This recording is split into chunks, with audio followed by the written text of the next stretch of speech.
Welcome to the Action Network podcast. I am Evan Abrams, the Director of Research and Media here at the Action Network, and I am joined by just a man who's up 8 units so far today, the futures expert, the man himself, Brandon Anderson. What is going on, Brandon? How are you? You know, got the Vikings jersey back on. Skol, baby. We finished the night out with the Vikings win. We're back, winning a couple games in a row. We're ready to talk some football.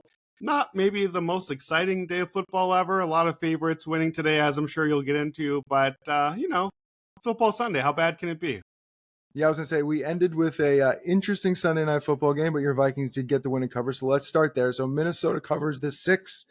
They win the game 21-13. Game goes under 47. Honestly, my notes at the top of this one is this game kind of looked like it was a tribute to Anthony Richardson for a little while.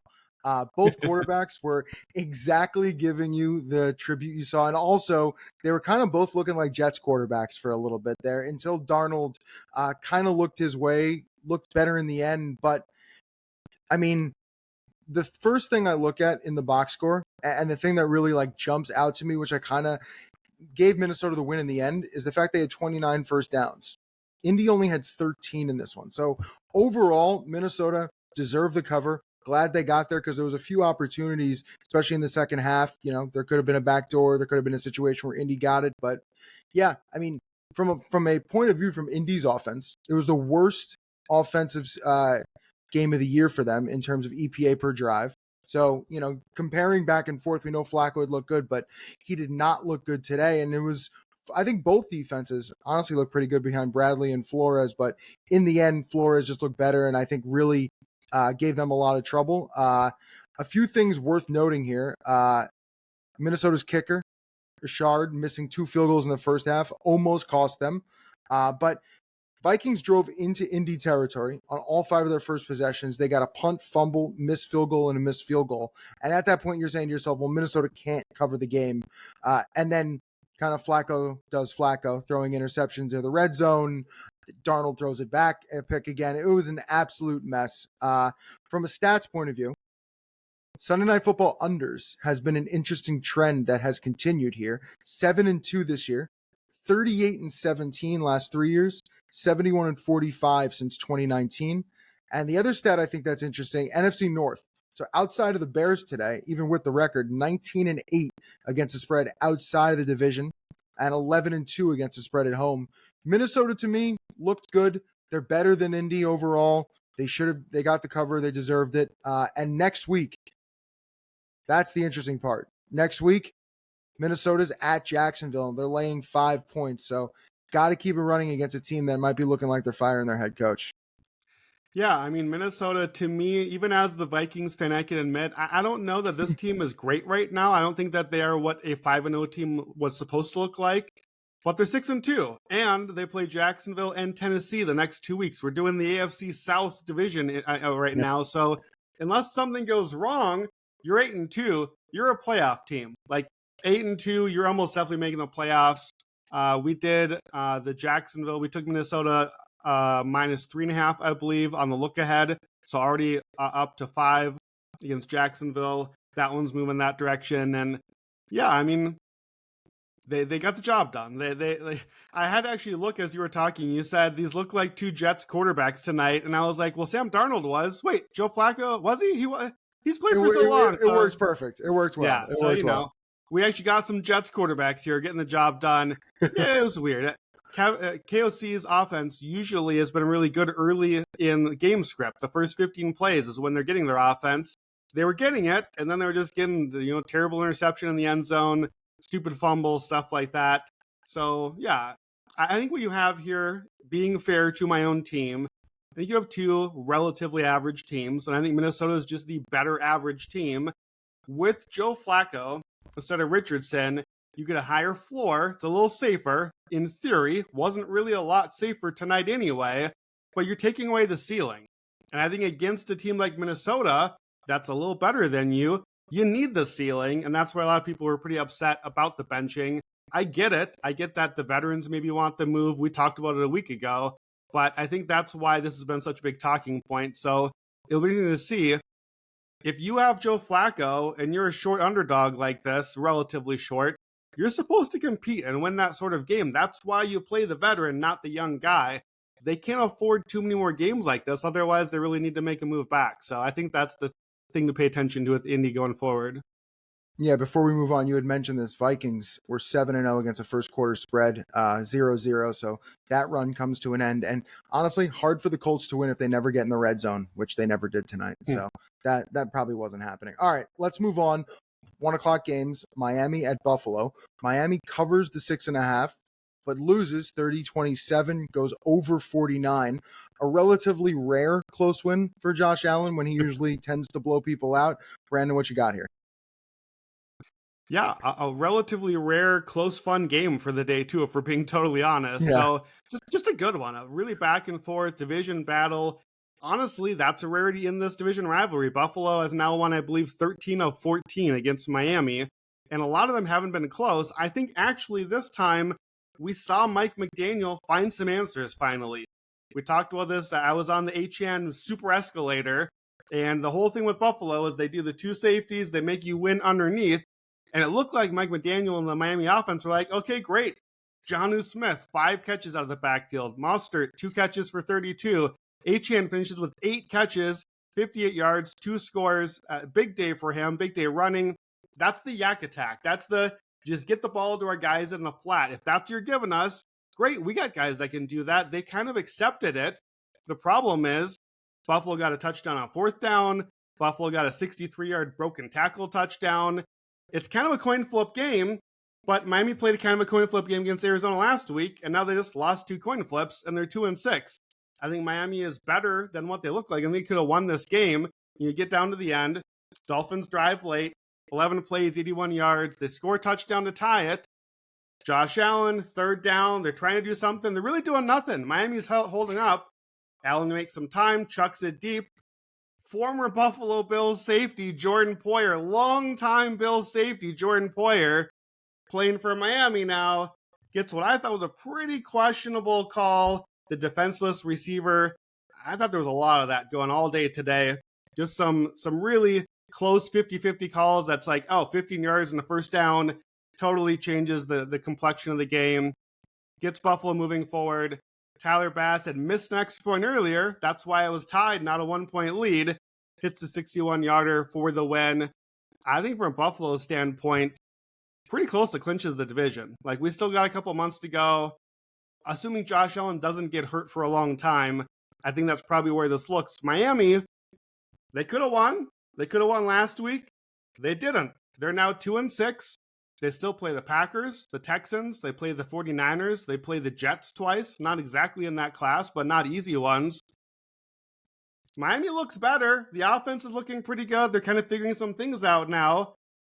You got to win games. This was a game that I kind of feel like this is pretty close to season over for them. They needed this one. Yeah, you drop this one and you drop the one against Arizona. It feels like, okay, these could have been 2 wins. It turns everything around. If you're a Jets fan, a good win by Buffalo, in my opinion. Since that division's over with, you'd rather Miami just kind of fall off. Okay, Detroit at Green Bay. You know, this was probably the other okay, decent game of the day, even though it was a blowout, most of it. But Detroit covers the 3, 24-14 final, goes under 48. I just don't know how you just don't talk about the beginning of the game. Love's pick 6 goes to 17-3 Detroit. Gibbs touchdown, 24-3 Detroit. At this point, especially, great lead block on that Gibbs touchdown by Penei Sewell. Just super, super easy. And the entire day, it just looked like the offense from Green Bay's side was very difficult. Every time they were trying to move the ball downfield, they'd find Jaden Reed on a pass, but then they, 3 and outs after that. They just couldn't get easy chips down the field to be able to get themselves in position to score points.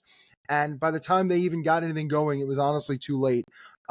Detroit's defense, also probably the story here when you look overall. And this is one note I made. So Green Bay goes 3 of 12 on 3rd down. This year, Detroit's defense is allowing under 30% on 3rd down, best mark in the NFL. I think it's probably one of the more underrated marks since we talk about their offense so much. But just a tremendous job overall. Detroit just keeps covering, and it's honestly at this point become almost stupid. So over the last 55 games, dating back to the middle of 2021. They are 40-15 against the spread, 72.7% over the last 55 games. And the Goff superlatives are just also becoming kind of dumb. He has 11 touchdown passes and 17 incompletions in his last 5 starts. Also, almost a 75% completion percentage on 211 attempts. Since 2000, the only person higher through this amount of games with just that many attempts is Drew Brees in 2018. He is doing some very crazy things, but it's also worth noting anybody who has bet against the Lions over the last 2 weeks, they only had 261 yards or less and covered as favorites both times. No team had done that since 2000. So Detroit's looking good. It's not showing up completely in the box score other than Goff's efficiency. Next week, Detroit in Houston, Sunday Night Football. And looking at the line right now, Detroit is -4.5. Now, I believe we still won't have Nico, which we could talk about Houston at another point, but that's completely changed their offense. So an interesting game, but nonetheless, Detroit continues to look dominant. Just crazy there. Yeah, it's a really marquee game. It's a fun one we'll be talking about a week from now. Houston, of course, just played Thursday night and was underdogs to the 2-6 Jets and then lost as underdogs accordingly. So, yeah, I mean, Houston, you shouldn't have a team with a record and a profile as good as Houston's to be a significant above a field goal underdog against the Lions. My question for you, do you think that line early on, it's moved up, it's past the key number now, is that line telling us more about how good people think Detroit is or how not good Houston is? You just can't make it too much bigger, especially being on the road in such a high-profile game against a team who also is, 6-3 now? Understanding what their 6-3 looks like, it's a tricky one for me. I just think the last few weeks, everything in my heart, the way I like to gamble, I'm going to want to take Houston and try to find a way to take Houston, especially the way Detroit's just been covering the last few weeks. But I don't know if I want to get in the way of that juggernaut. So enjoy. All right, let's keep going here. New England at Tennessee. We'll go back to the 1:00 window. So New England covers the 3.5-point spread, but loses 2017 in overtime. The under 38.5 barely gets there. One interesting trend getting into this. So teams after facing the Lions now go to 0-7 against the spread because Tennessee does not get the cover here. And 14-26 over the last 3 years. So take it for what you will. But Brandon, what'd you see? Yeah, I mean, the real question here is why is this game so high in the rundown? And the answer is this is the Action Network podcast, and this was the gambling game of the day. If you're betting on a lot of games here, this is the one that came down to the end. So, look, I'll be honest. I don't know what your setup is, but mine on a Sunday, I've got the 2 screens. I got Red Zone on the big screen, so I'm getting everything all at once. Then I got, the YouTube, the 4 screens over here with the top games I'm choosing. Love the setup. Let's just say New England, Tennessee is not one of the 4 chosen games. So I'm in the zone. I'm watching the 4. I'm watching the Red Zone. Patriots Titans pops up on Red Zone in the third quarter. I'm like, what? When did this game start? Nothing is happening over here. It's 10-10. I didn't know where the 10 came from. Nothing's going on. This was one of my, hot read unders from a week ago that we did. I'm like, great, perfect. Just keep doing nothing. See you later. We get down to the end. Patriots are driving. Drake May throws the longest, shortest Hail Mary in NFL history. They're inside, what was a 7-yard pass or something? I think I counted, he scrambled around. He took over 10 seconds to throw. That close to the end zone, just scrambling, getting hit, chucks it up across his body. Shouts to our guy Brendan for the big Drake May touchdown, tie the game. Well, what are you doing? Just go for 2. Come on. It's the Patriots and Titans. Who needs that? Suddenly, now you got our attention as bettors. It's 17-17. We're in overtime. The Titans are driving right down the field. And here's the drama. Again, 17-17. We're at 34. Total's at 38, 38.5, depending where you got it. Field goal goes under. Get a touchdown, you're going over. Titans are -3, -3.5. Field goal might push. Maybe you win the bet, depending on where you got it. Touchdown, and it flips the bet. It looked for all the world watching the game like Tennessee was just going to push right on down the field into the end zone. They were just running the ball. Tony Pollard had 128 yards today. on 28 carries. That's what it felt like was going to happen. Finally, the Patriots defense holds up, holds them to field goal. May throws a pick. Hot read under hits. The Patriots hold on. The Lions streak holds on. That to me was the drama of the day. This is like the D-Gen game of the day. So that's why, every other recap pod out there, this will be like the 10-second mention at the end. This was the fun one for us as bettors. I think Drake May looked good. He made some mistakes. Big strip sack cost them some points. 4 sacks, 2 interceptions. But he ran for 95 yards. He threw for over 200. He had that Hail Mary touchdown from 7 yards out at the end. To me, that's perfect. Drake May looking good, flashing, and losing the game. That is the platonic ideal outcome for the Patriots in a game this season. For the Titans, I thought they were much better. I think it's kind of a damaging win. They drop, quote unquote, to 2-6. There are like 8 teams with 2 wins right now. You don't want to fall into that group. It ain't Will Levis. That's not where this franchise is going. You need the quarterback. So Patriots are one of those teams that they're now tied with.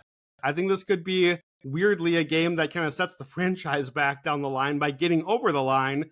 But fun game for us betting just by the way it ended. And, how else are you going to talk about Patriots Titans than that? Maybe Gerard Mayo didn't go for 2 on purpose because he was like, I need a better chance to lose the game. And the only way to do that would be to kick the field, kick the extra point. The only other thing, both teams, in my opinion, started the correct quarterback in this game.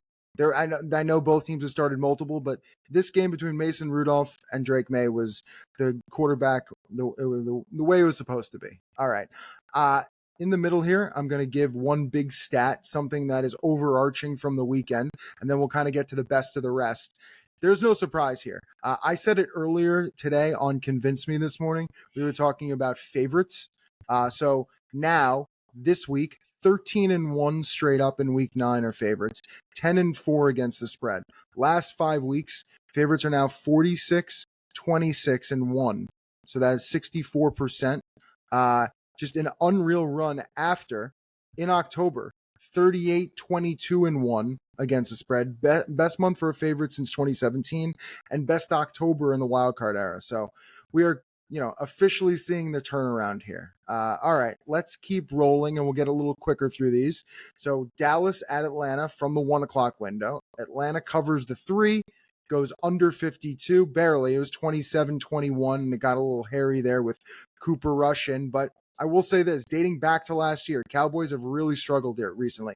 3-10 against the spread in their last 13 games. One of the worst marks in the NFL. So, Brandon, what'd you see here? I mean, honestly, I didn't see a lot, to be honest. Like, this should have been one of our better games of the day. This is the one that I replaced Patriots and Titans with at the top of the lineup. Wasn't that interesting, to be honest. It just kind of the Falcons did the thing. It's yet another one of those games where the Cowboys only lost by 1 score. No, they didn't. The Cowboys are getting crushed in these games. This is the Ravens again, not quite. This is the Lions game again. The Cowboys, I believe I saw, have trailed by double digits with the ball. I think like second most in the entire NFL. And they did that again here. They're just late in the game, get a 14-play, 86-yard touchdown, way to go. Now you lost by only 6, you still lost. Like this, you're not fooling anybody, Dallas. We know what's happening here. 3-5. They've lost 3 in a row. Obviously, the big story here is Dak Prescott leaves hurt. The weird thing is they show him on the sideline, like flexing his hand. They're not sure what's happening with his throwing hand. And then they're like, oh, Dak is questionably returned with a hamstring injury. Like, I don't know. My hand is not attached to my hamstring, so I don't know what's happening with that. Then he's out, didn't come back in. Up next for Dallas. Huge game against the Eagles, our big afternoon game next week. Then Texans, that's obviously the big state rivalry game. Texans are good. Then Washington, division rivalry game.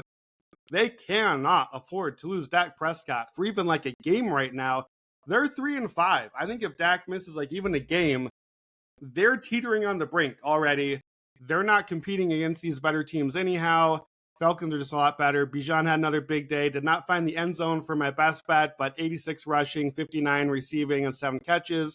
3 touchdowns for Kirk. I thought Dallas was terrible on late downs, especially. Third downs, 3 of 13. They turned it over on downs 4 times. I'm not really been a big believer in the Falcons. They kind of fall into like that Colts Vikings bucket of like, yeah, sure, you're kind of around average. But around average team in the NFC South is now 6-3. And I think looking forward, you've heard a lot about how easy their schedule is. I think Atlanta has an outside shot to be favored every game left the rest of the season. Wow. So what happens then? Could they go to 14-3? Probably not. But like, what if they get a couple of those coin flip games their way? Is that a Kirk Cousins like stealth MVP conversation later? I don't know. That seems like a bit much. Is that a Bijan Offensive Player of the Year candidate? That's a guy that was popular before the season.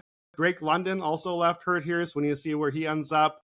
I don't know. I don't think the Falcons are that great, but you don't have to be that great if the schedule is really soft and they kind of got through the harder part and they're winning these games. They're set up pretty well here going forward. Yeah, don't disagree. Atlanta in New Orleans next week. Line is only 3, which is a little fishy considering no Olave, no Shaheed, and New Orleans has looked pretty terrible. But we will see how that goes. All right, let's move on. Chicago at Arizona. Arizona covers the 1.5. 29-9 final, goes under 44.5. I mean, the only thing you could really say watching this entire game would just be Bears miscues kind of led to the final score. Before the half, Chicago sack, turnover, fumble, Keenan drop leads to a field goal. The 53-yard touchdown, and right before the half, and then Eberflus says he calls a pass pressure. That's on me, basically taking fault for allowing the touchdown before the half. Chicago then has the 4th and 11 in the second half, goes for it on the Arizona 44, and has just an awful sack fumble. It was a sack. It was just absolutely terrible from Caleb Williams. And you look honestly the entire game, 6 sacks of Caleb. And this was from Next Gen Stats. 16 different Cardinals got a pressure against the Bears this Sunday. That was the most individual players to get a pressure for a defense since 2018. Caleb's now been sacked 29 times in 8 games. Fields being sacked 31 times in 2022 was the only year higher in Bears history through this mark. And Caleb had an ankle injury of some sort in this one. I think he's going to be fine going forward, but he is getting absolutely rocked back there, and it showed in this one. And then think about this. The Cardinals walked into this game with a 26.6% pressure rate, and they pressured him on 46% of dropbacks in this one. So just an unreal onslaught, and it showed in the final score. But even looking entire year, and I think I've been talking about this week over week, and listen, there could be a number of factors here from the offensive line to the running game not being fantastic most weeks, but he's 24th or worse in EPA per play, success rate, and completion percentage over expected the entire season. So that is just really where the Bears are at the moment. And you look at some of these numbers, and I tweeted this one out. So Chicago has now lost 19 consecutive road games on a Sunday. Going back to 2021, their last win was Nick Foles as quarterback. They're 0-4 on the road this year and 3-18 straight up last 3 years. They still have, after last week and this week now, the hardest remaining strength of schedule, about over 62% win percentage for their opponents. So Chicago, this just isn't getting easier. And next week you get New England, and I'm not sure you should be a 7-point favorite, but you should get the win. And then from Arizona's point of view, we should be giving ourselves some claps here. 5-4 leads the NFC West. We called that a few weeks ago and seen San Francisco and, the Seattle having a little bit of a tough time there. So that's great. Well, they've won 3 straight for the first time in 3 years, and they've got the 3rd easiest remaining strength of schedule. So Arizona on the up and up. I think folks around here in Chicagoland, Matt Eberflus not on the up and up. Folks are not happy with the coaching staff right now. Yeah, it's been seriously tough, and we'll see how it goes. They better beat New England. But all right, let's keep going here. New Orleans at Carolina. Carolina wins 23-22, covers the 7, goes over 43. The only underdog right now to win outright in this week. And Dennis Allen now 1-8-1 against the spread as a road favorite. What do you got here, Brandon? Yeah, great relegation battle in the NFC South here. Big win by Carolina, trying to stay up and fight with the big guys. Here's 2 stats for you. Derek Carr and Dennis Allen lose as touchdown or more favorites a record 189th time. Not really. Bryce Young improves to 3-17 lifetime. Oof. Only one of those stats was made up, by the way. That Bryce Young is the real number. 3-17, my guy. Congrats on the win. Chris Olave, another concussion. I think that's like 5 in the last 5 years. I kind of think his season is done. The Saints season certainly is done. 7-game losing streak after that 2-0 start that seems like ages ago. I think this might be the end for Dennis Allen too. You can't be the only favorite to lose to the Panthers that everyone's been steamrolling for so long. I don't know what we're doing with the Dennis Allen era if this is not the end. So maybe all the injuries give the excuse, but man, this is the sort of football day it was today where we're leading with Titans, Patriots, and then a Panthers Saints game. That was our one dramatic game of the day, but that's the football some days. Truly who dat. All right, let's move forward here. Washington at the Giants. Washington covers the 4.5. Somehow, some way, barely by a half a point, winning 27-22. Giants felt like they had multiple opportunities and 2-point conversions. Goes over 44.5. The fun one here is rookie QBs now 11-0 against the spread as a favorite this year with Jaden Daniels cover. And hey, Daniel Jones over. We don't see that every day. So what do you got here, Brandon? Daniel Jones halftime line here, 4 for 6 passing for 0 yards. He did have a touchdown with the 0 yards. And by the way, that touchdown at home from Sarah York, he had, between that touchdown and his previous one at MetLife Stadium, the Kansas City Chiefs won 2 Super Bowls. That's how long it's been since Daniel Jones threw a passing touchdown till today. That's a rough stat.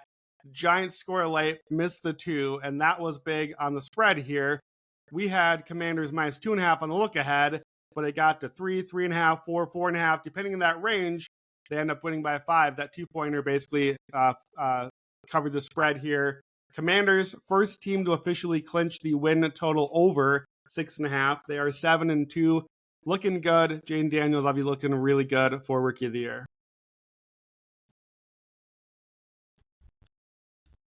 All right, let's move towards Rams Seahawks now. So Rams cover the 2. They win 26-20. Game goes under 48.5, but most importantly, overtime. And kind of unexpected overtime, just an absolute chaos of an end to the game where I feel like both teams didn't want to win this one. We had so many interceptions at one point, I almost couldn't add them all up. And the start of the game was legitimately terrible. We had 8 punts and an interception in the first 9 drives.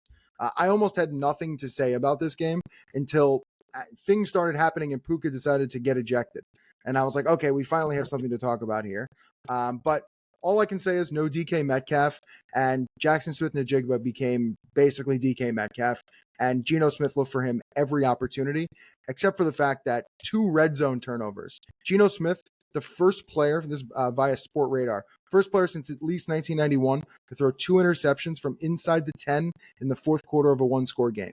He threw this entire game away, and it took literally almost the entire overtime for them to actually lose it, which was kind of lucky. But Geno, 10 interceptions on the season, tied for the most in the NFL. That is an underrated storyline.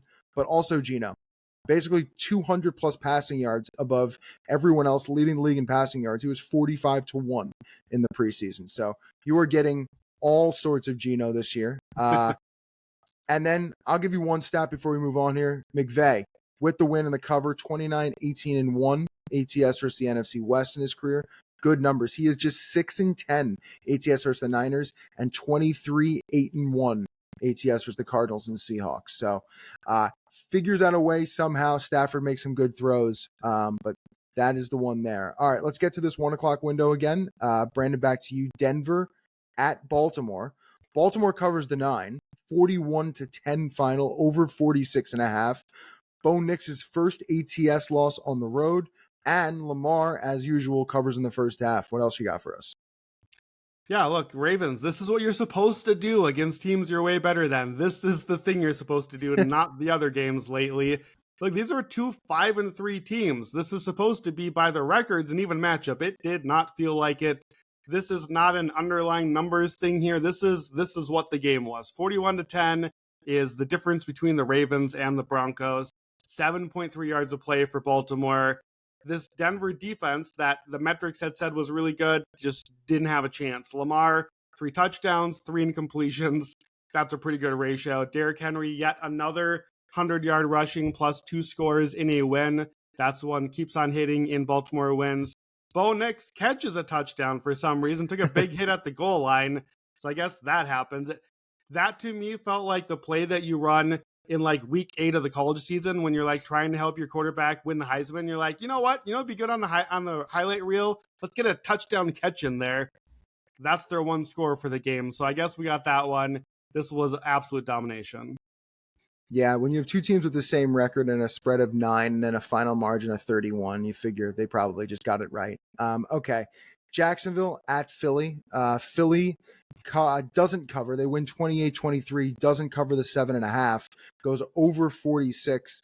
Jacksonville started this game punt, turnover on downs, punt, interception, halftime punt. And then they still ended up covering the game. And that's because the Eagles can never, ever, ever close out games, especially at home. They've lost 6 straight games against the spread at home. And then I looked this one up. So last 2 seasons, the Eagles are now 5-6-2 against the spread when they are a favorite and they have a 10-plus point lead at any point in their game. This is completely their recipe. Wow. Their recipe is get up, figure it out, and then blow the game because Nick Sirianni can't figure it out and get the run and burn the clock. I will say this. So recently, Jalen Hurts has been absolutely ridiculous. Absolutely ridiculous. You look at some of these numbers over the last 4 games, first in EPA per play, even with Jared Goff in the NFL. He's first in success rate. He has 12 touchdowns, 0 turnovers with a 4-0 record. So I just think that's getting a little underplayed. He is playing great stuff here, and A.J. Brown got hurt in this one. And he looked good even after A.J. Brown got hurt. That A.J. Brown injury right now, kind of question marks. It's a knee injury. Status is unknown. I assume we're going to find out more on Monday. And then the last thing, Saquon Barkley, even with the fumble, is just what he brings to this offense. And the numbers I looked up was this. So second half, Saquon, 84 carries for 605 yards, 7.2 yards per carry in the second half. Even better than Derrick Henry this year. So he is completely wearing opponents out. And it showed here as they barely squeaked by Jacksonville. All right, let's move to the 1 o'clock window, finally before Monday Night Football. And these are the last 2 ones. So Las Vegas at Cincinnati. Cincinnati covers the 8 at home, 41-24. I feel like on Red Zone, every time we saw this game, there was a touchdown. Goes over 44.5. What do you got here, Brandon? Yeah, that's one of those. We show you every score in every game. Let's go back to Cincinnati for another one because it was never really close. Bengals steamrolled them here. Pretty problematic for the Raiders to go 3.7 yards of play for barely 200 yards against this Bengals defense. That is not great for the Raiders. Burrow, 5 touchdowns, second time this season. Technically, 6 touchdowns because some goofy late pick 6 to the Raiders that made it a little closer again. Bengals are 4-5 now. Remember the slow start? 4-5, first home win of the season. Huge game coming up against Baltimore on Thursday night. Finally, a Thursday game you want to watch. And a little preview. Stay tuned for the hot read. We're coming back to the Bengals when we get there. Love it. All right, last 1 o'clock game, and this is a last one for sure. So Chargers at Cleveland. Chargers cover the 2 on the road, 27-10. It stays under 41.5 again, as Herbert is now 17-4 to the under since the start of last year. What else can you tell us about Chargers Browns? As little as possible. Jameis Winston already in midseason form. 6 sacks, 3 interceptions, all in the second half. I think Jameis was so bad, Browns fans just instinctively started booing Deshaun Watson again at some point in this game. Every Chargers game this season still under 40 points. 7-1 to the under now for Chargers games. Crazy. All right, let's now get you to Monday Night Football.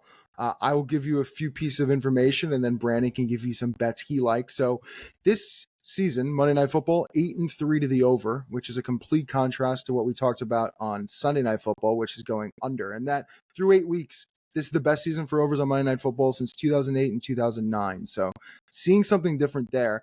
One interesting on-the-field stat for this one. So Bucks, Chiefs on Monday Night Football with the spread of, let's see what it is right now. It is 9 for the Chiefs with a total of 45.5. These are the top 2 teams in third down conversion percentage.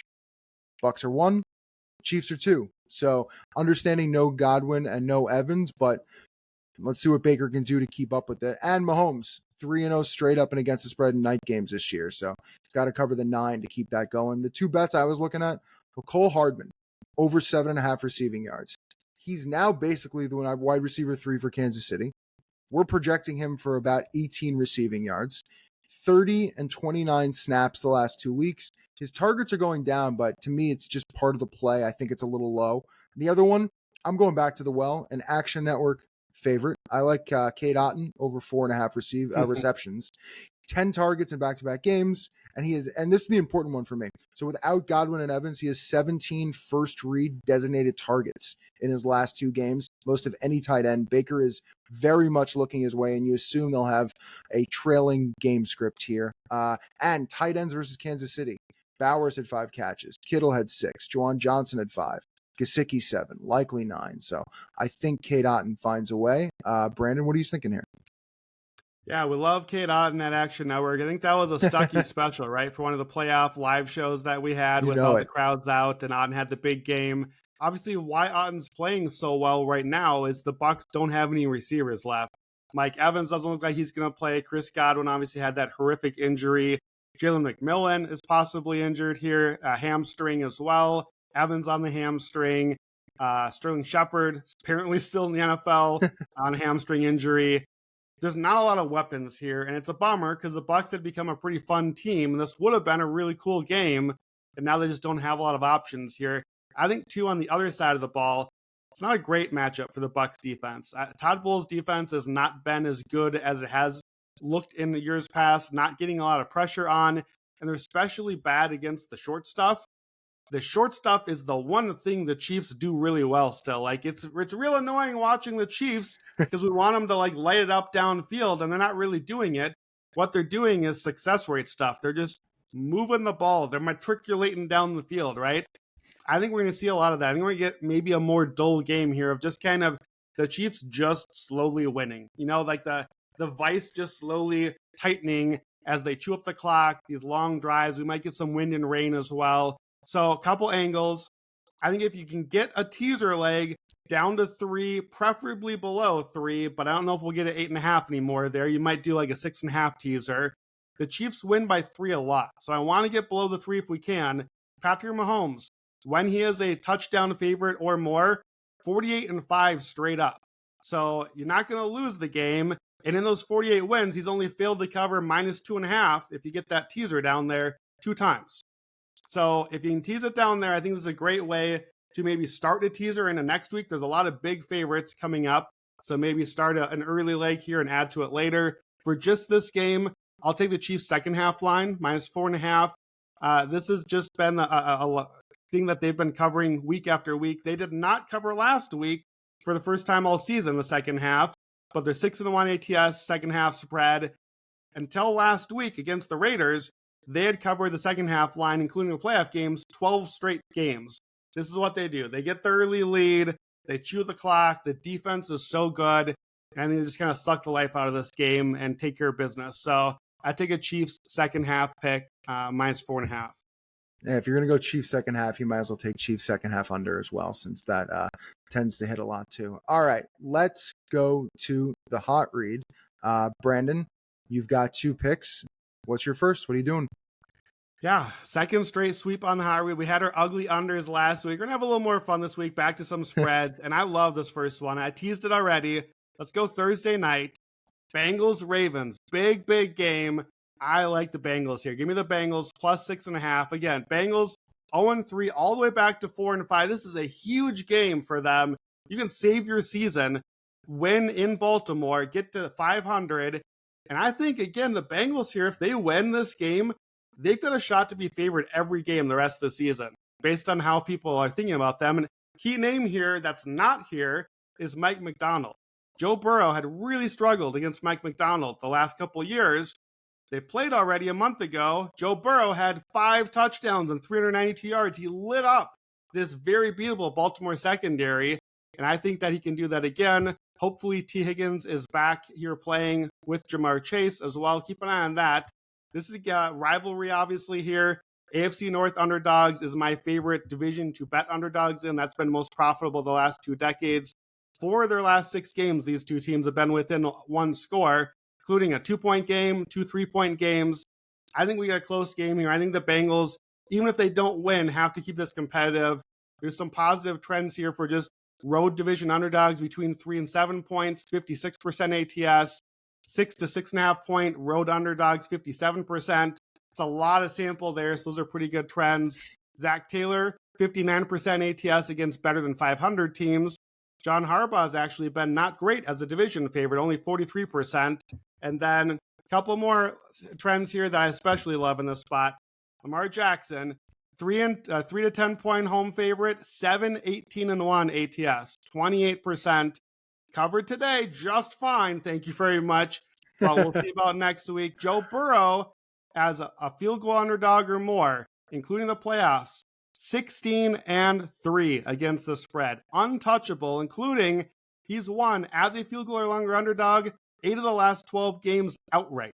89% ROI on the money line on those. So give me the Bengals plus 6.5 and give me the Bengals plus 225 on the money line. I think they can win this game. Yeah, I was going to say, I'm not the biggest fan of Zach Taylor, but let's hope they plan to sit out T this week against the Raiders, get the win, and make sure he's back for the Thursday short week game. It'd be the smart move. All right, number 2. What's your number 2? What are you doing? Yeah, last one. I'm going to take a team coming off a bye week here, and that's a big part of the cap. Give me the 49ers, minus 5.5 at the Bucs. Only one book I see that out there. You want to get that before the key number if you can. Decent chance we might get Christian McCaffrey back here. That's been Week 10 has been the thing that all the internet doctors have been saying for months now. Out of the bye week, get him out here, get him healthy. I think just a healthier offense overall. Meanwhile, we just talked about the Bucs. They haven't played yet. So the 49ers are coming off the bye week. The Bucs are coming off a short week after Monday Night Football with none of their receivers. So you have Tampa all getting injured on the short week. You have San Fran getting healthy on the bye week. That's a great spot for us. Road favorites off a bye week, 60% ATS. If they are favored by more than 5 points, 70% ATS, 26 and 11 to the spread over the last 2 decades. Todd Bowles, facing a team coming off a bye week, has never covered a spread, 0-5 ATS lifetime. So great spot here, just playing the spot below the key number. And again, same stuff we said about the Chiefs game. I think the Bucs defense is not set up to defend an offense as good as the Niners here. Just that short stuff, the yak stuff, get the ball to the playmakers and let them beat you. I think if the Bucs don't look good Monday night against the Chiefs, and that's why we're playing this now, sorry, but the Niners offense is a lot better than the Chiefs offense right now with all the weapons that they have. So if the Chiefs offense does stuff to them, I think this line gets to 6, gets to 7, could even get past those key numbers. So give me the Niners now, minus the 5.5, and we'll take them against the slowly ailing Bucs as we head toward the back half of the season. Yeah, I like that. After playing Kansas City, facing a tough San Francisco team on the rest completely makes sense. All right, week 9 in the books. Awesome. Thanks for listening, everyone, to the Action Network podcast. Me and Brandon will be back next week, same time, same place. Enjoy the week, enjoy the show, enjoy everything, and see you guys later.